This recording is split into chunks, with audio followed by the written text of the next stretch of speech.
गरीब माँ की अमीर बेटी। ये कहानी जामनगर गांव की है, जहाँ सुमन अपने पिता के साथ रहती है। चाची जी, मैं जंगल के पास के खेत से चारा लेने जा रही हूँ। पिताजी आए तो उन्हें बता देना। शारदा आंगन में बैठी थी। वो अपनी बेटी अंजलि के बाल बना रही थी। हाँ, मैं तो इसकी नौकर लगी हूँ जैसे। कुछ देर के बाद बिज्जू काम से घर लौट आता है और वो देखता है कि घर में कोई नहीं था। अरे, ये सुमन कहाँ रह गई? जेठ जी, आपकी बेटी ना पूरा दिन भंवरे की तरह इधर उधर मंडराती रहती है, कभी स्कूल तो कभी जंगल। अरे, उस पे थोड़ी नजर रखा करो, फिर मत बोलना। हाँ। तभी सुमन चारा लेकर वहां आती है। अरे पिताजी, आप आ गए। आज ना चारा थोड़ा भारी हो गया था, अकेले उठा नहीं पा रही थी। फिर रोशन अंकल मिल गए, उन्होंने चारा उठाने में मदद कर दी। बेटा, तुम्हें कितनी बार बोला है तू चारा लेने मत जाया कर। मैं काम से आकर ले आया करूंगा।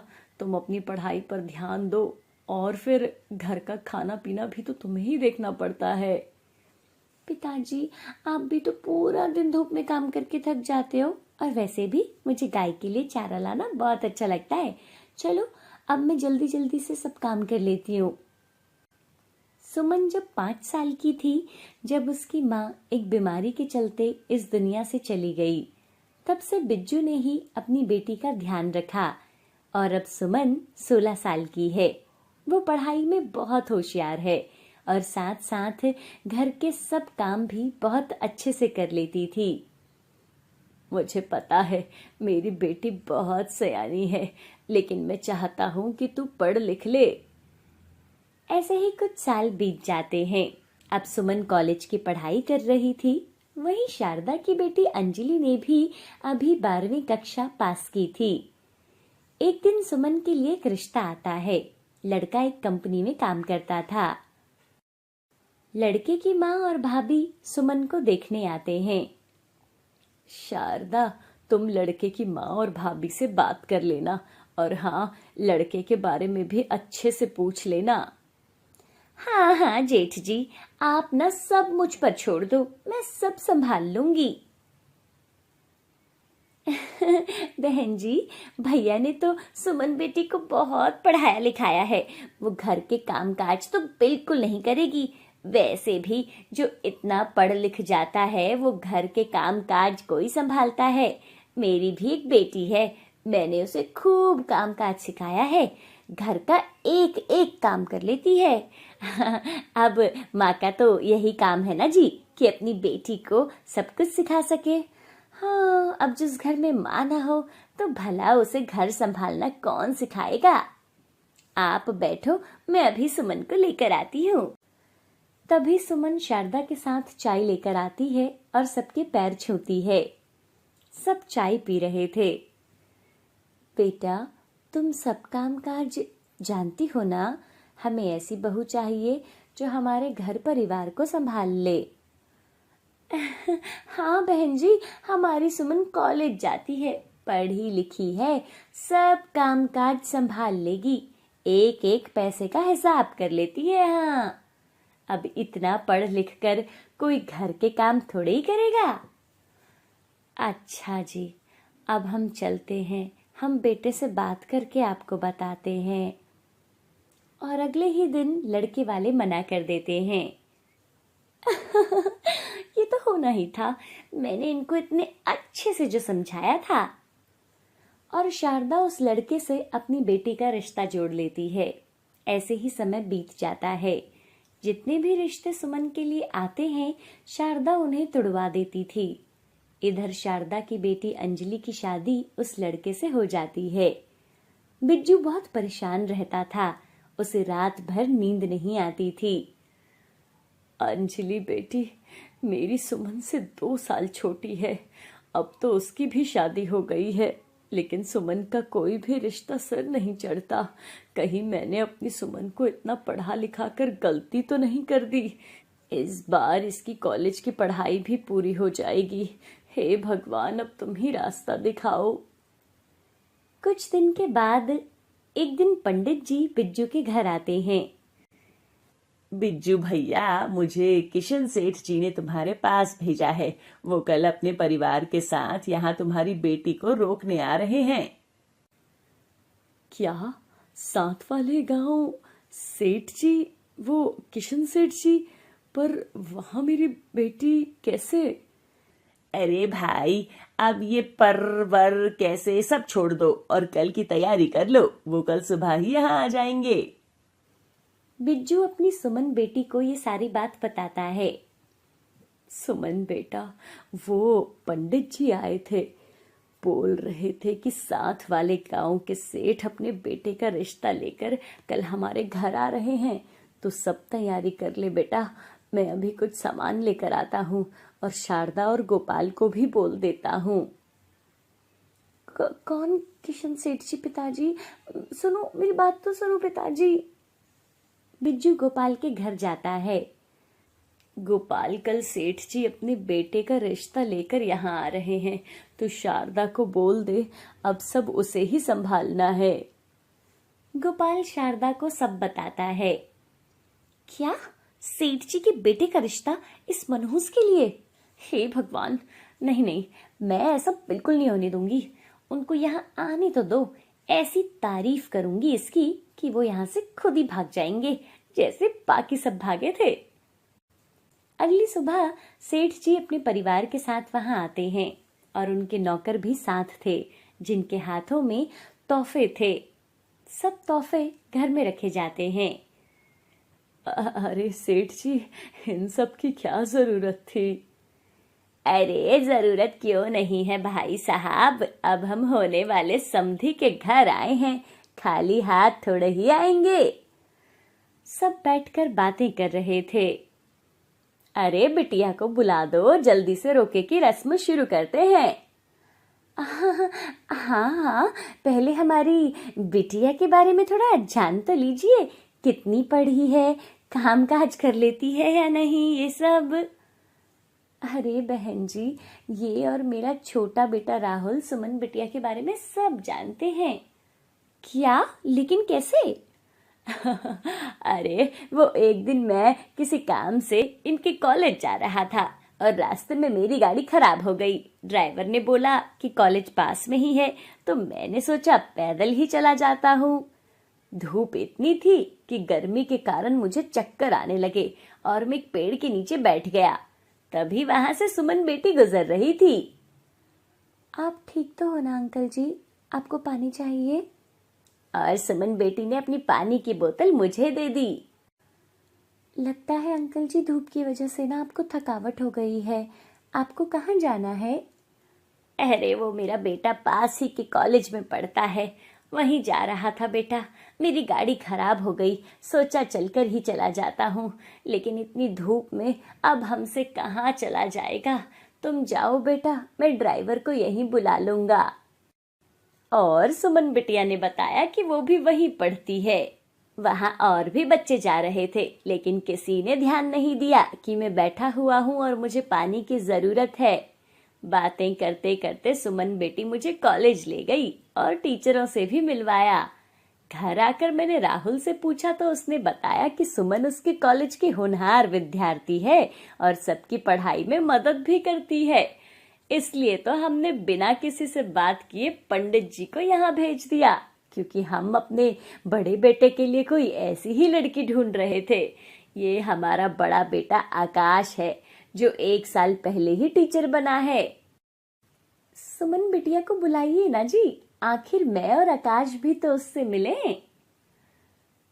शारदा, जाओ तुम सुमन को ले आओ। शारदा तो आग बबूला हो गई थी और वो चुपचाप सुमन को लेने चली जाती है। सुमन सबके लिए चाय लेकर आती है। सुमन को देखकर सब लोग बहुत खुश हो जाते हैं, क्योंकि सुमन बहुत सुंदर थी। जैसा सुना था बिल्कुल वैसा ही पाया। मेरी बेटी तो बहुत सुंदर है। सुमन सेठानी के पैर छूती है और सेठ जी के भी पैर छूने लगती है। तभी अंकल जी, आप? अब मैं तुम्हारा होने वाला ससुर हूँ बेटा। और भाभी, मैं आपका देवर।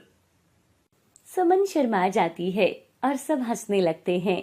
आकाश को भी सुमन बहुत पसंद आती है।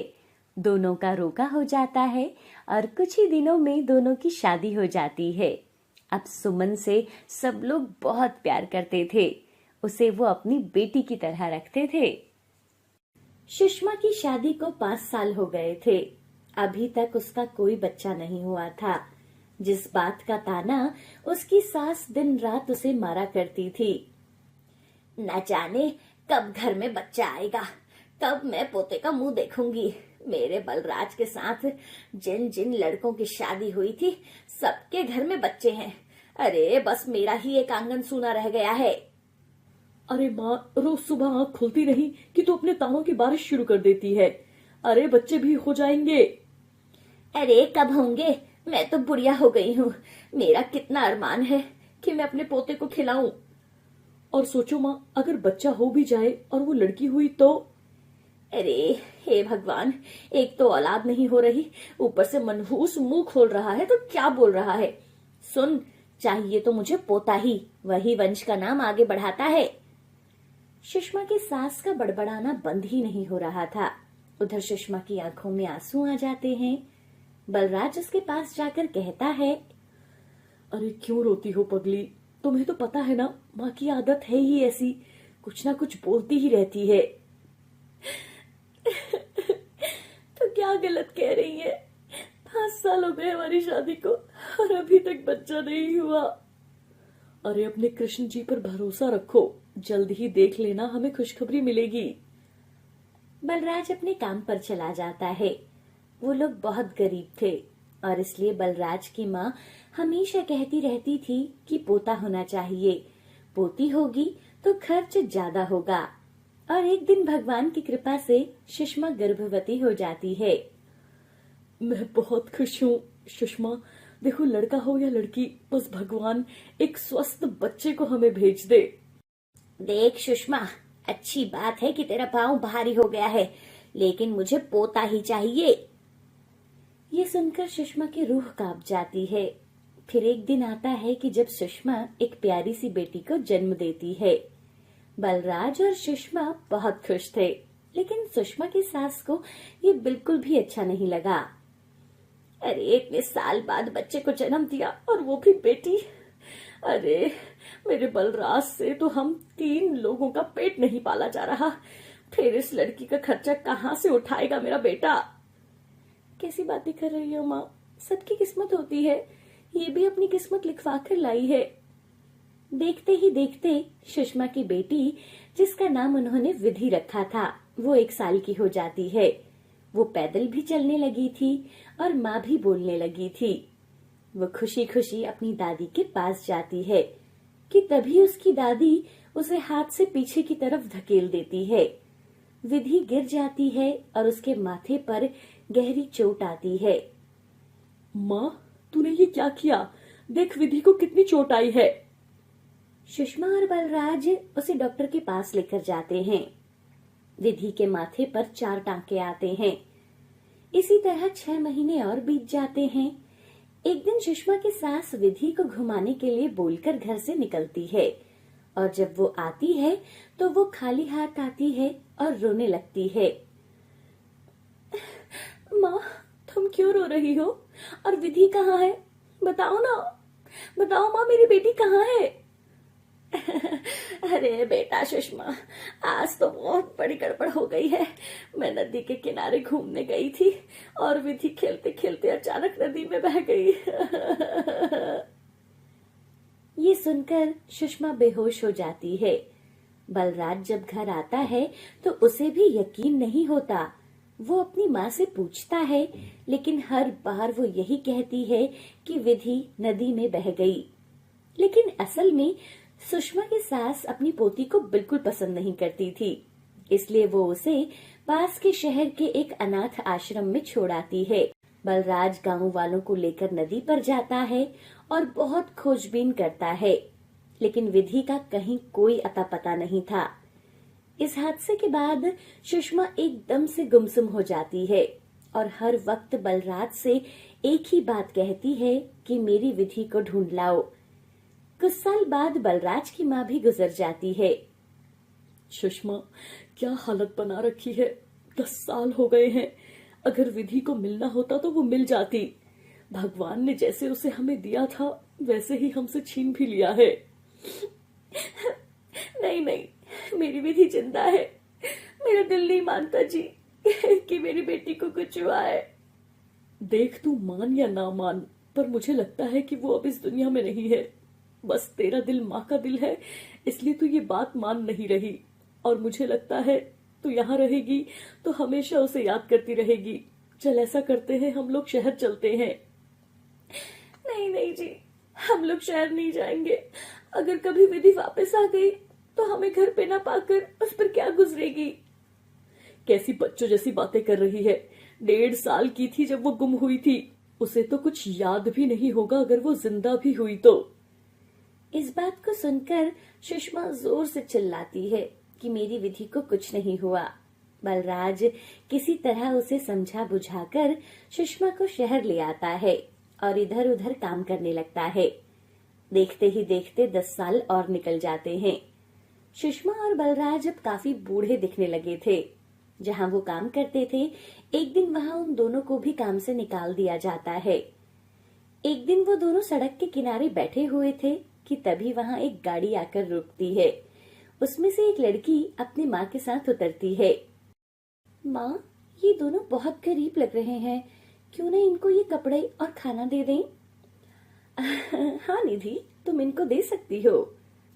आज मेरा जन्मदिन है, इसलिए आप ये ले लीजिए।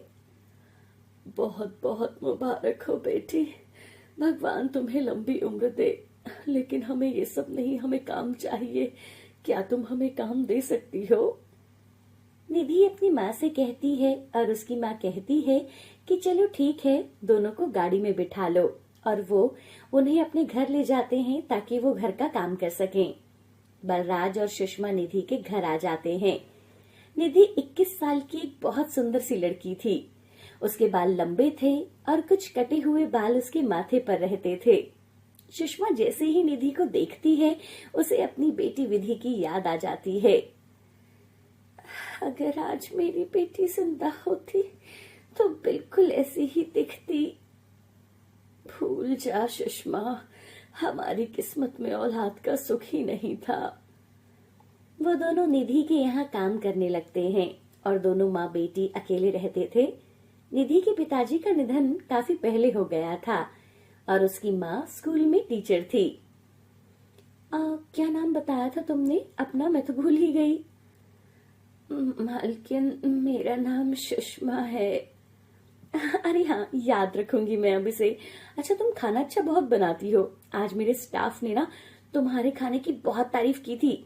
देखो, इसे अपना ही घर समझो और किसी चीज की जरूरत हो तो मुझे बताना, पर प्लीज चोरी करने की कभी मत सोचना। मैंने ना पहली बार घर में नौकर रखे हैं, वो भी निधि के कहने पर, क्योंकि मैं उसकी बात कभी नहीं टालती। अरे नहीं नहीं मालकिन, ये आप क्या कह रही हैं? चोरी, वो भी हम तो वैसे ही किस्मत के मारे हुए हैं। कि तभी वहां निधि आ जाती है। चक्कर आने के कारण वो सीढ़ियों से उतरते समय अपना बैलेंस खो देती है और धड़ाम से नीचे आकर गिरती है। सुषमा और निधि की माँ दोनों भागकर वहां आते हैं और सुषमा जैसे ही उसके माथे के बाल हटाती है, माथे पर 4 टांके के निशान देखकर वो चौंक जाती है। निधि, निधि बेटा, आगे खोलो। तभी बलराज वहां आता है और निधि को लेकर अस्पताल पहुंच जाता है। साथ में सुषमा और निधि की माँ भी होते हैं। देखिए, अभी हम कुछ नहीं कह सकते, थोड़े टेस्ट कराने पड़ेंगे, उसके बाद हम आपको बताते हैं। डॉक्टर, मेरी इकलौती बेटी है ये, इसे बचा लीजिए प्लीज। सुषमा बलराज के पास जाकर कहती है, ये निधि नहीं, हमारी विधि है जी। अरे चुप हो जा सुषमा, मालकिन सुन लेगी। तुम ये कैसी अनाप शनाप बातें बोल रही हो? मैं झूठ नहीं कह रही जी, मेरी ममता झूठी नहीं है। उसके माथे पर वही निशान है जो उसके जन्मदिन पर पड़ा था। उन दोनों को खुसर पुसर करता हुआ देख निधि की माँ वहां आती है। क्या हुआ? तुम दोनों इतना परेशान क्यों लग रहे हो? मुझे बताओ। बलराज सुषमा को चुप रहने का इशारा करता है, लेकिन सुषमा रोते हुए कहती है, मालकिन, सच बताना, क्या निधि आपकी बेटी है? अरे तुम ये कैसी बातें कर रही हो? हाँ, वो मेरी बेटी है। नहीं नहीं, आप झूठ बोल रही हैं। वो मेरी बेटी विधि है। उसके माथे पर 4 टाके के निशान है और उसकी आंखें बिल्कुल वैसी हैं जैसे विधि की थी। तभी वहां डॉक्टर आ जाते हैं। देखिए, बाहर का खाना ज्यादा खाने से उनका लीवर डैमेज हो गया है। हमें उन्हें नया लीवर लगाना होगा। आप अपना ब्लड टेस्ट करा लीजिए। डॉक्टर, मेरा और निधि का ब्लड ग्रुप एक नहीं है। दरअसल मैंने निधि को गोद लिया था। डॉक्टर साहब, आप मेरा खून जांच करा लें। उसका और मेरा खून एक ही होगा, देख लेना। डॉक्टर सुषमा को ले जाते हैं और निधि और सुषमा का ब्लड ग्रुप एक ही निकलता है। क्या आप अपना लीवर दे सकेंगी? डॉक्टर साहब, आप लीवर की बात करते हैं? मैं तो उसके लिए अपनी जान भी दे सकती हूँ। डॉक्टर सुषमा को ले जाते हैं। उधर निधि की माँ बलराज से हाथ जोड़कर कहती है, माँ की ममता होती है। इतने सालों बाद आखिर सुषमा को उसकी बेटी मिल गई। हाँ, माँ की ममता जीत गई, वरना मैंने तो तभी सोच लिया था कि हमारी बेटी अब इस दुनिया में नहीं है। लेकिन अब क्या होगा जब निधि को पता चलेगा कि हम उसके माँ बाप हैं?